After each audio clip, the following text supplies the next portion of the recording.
दोस्तों एक बार फिर से आपका स्वागत है हमारे इस चैनल और इस नई वीडियो पर।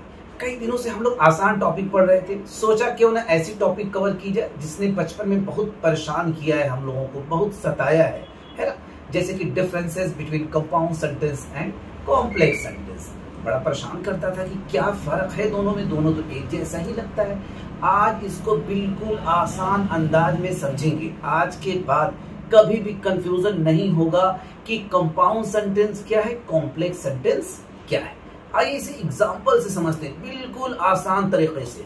देखिए दो सेंटेंस दिए हुए हैं। पहला सेंटेंस है I can not go to market because I am ill. दूसरा सेंटेंस है I can not go to market for my clothes are dusty. पहला जो सेंटेंस है I can not go to market because I am ill, यानी मैं बाजार नहीं जा सकता हूं क्योंकि मैं बीमार हूं। दूसरा सेंटेंस जो है I can not go to market for my clothes are dusty, यानी कि मैं बाजार नहीं जा सकता क्योंकि मेरे कपड़े मैले हैं। जो यहाँ पे फॉर लगा इसका मतलब है चूंकि। फॉर जो एज ए कंजक्शन जब यूज होता है इसका मतलब होता है चूंकि, यानी मैं बाजार नहीं जा सकता क्योंकि मेरे कपड़े मैले हैं। अब इन दोनों सेंटेंसेस को देखिए ध्यान से और इसमें वजह पकड़ने की कोशिश करिए। किस सेंटेंस में वजह मजबूत है, ज्यादा मजबूत कौन सी वजह है?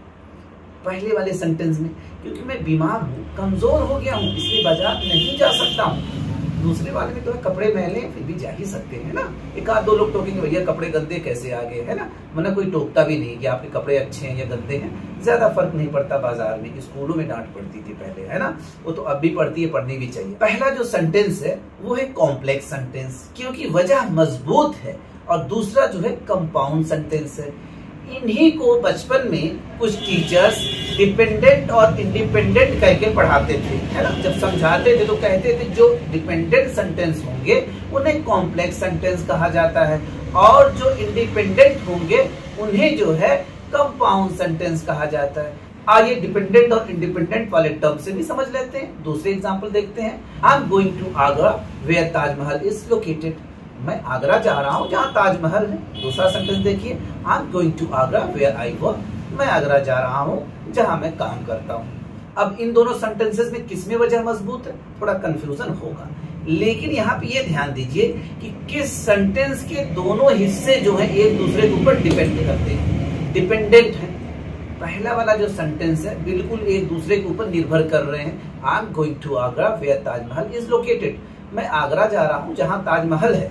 अगर इसको बदल देंगे, किसी भी एक वर्ड को बदलेंगे तो पूरा मतलब बदल जाएगा। जैसे I am going to Kanpur where Taj Mahal is located. सुनकर हंसी आएगी, सेंसलेस है। मैं कानपुर जा रहा हूँ जहाँ ताजमहल, ऐसा है क्या? कानपुर में ताजमहल तो है नहीं।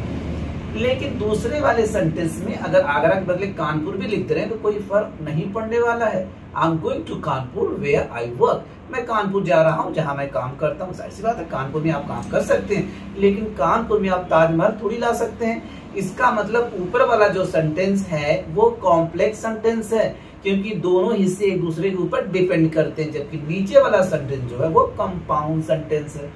दोनों के बीच का फर्क समझ में आया दोस्तों? इस तरीके से कंपाउंड सेंटेंस और कॉम्प्लेक्स सेंटेंस के बीच में फर्क होता है। हालांकि कई बार कंफ्यूजन होता है जो कि हमारी प्रैक्टिस से सही हो जाएगा। हमारा थोड़ा बहुत जो ऑब्जर्वेशन होगा, कीन ऑब्जर्वेशन, जब इंग्लिश ग्रामर पढ़ेंगे तो धीरे धीरे प्रैक्टिस करने से आसान हो जाएगा समझना कि what the difference between compound sentence and complex sentence. Hope so आपको थोड़ा बहुत तो समझ में आया होगा, आपका डाउट क्लियर हुआ होगा कि कंपाउंड सेंटेंस और कॉम्प्लेक्स सेंटेंस में क्या फर्क है। फिर भी कोई डाउट रह गया हो दोस्तों तो कमेंट करके बताएं। फिर मिलते हैं नेक्स्ट वीडियो में। शुक्रिया दोस्तों।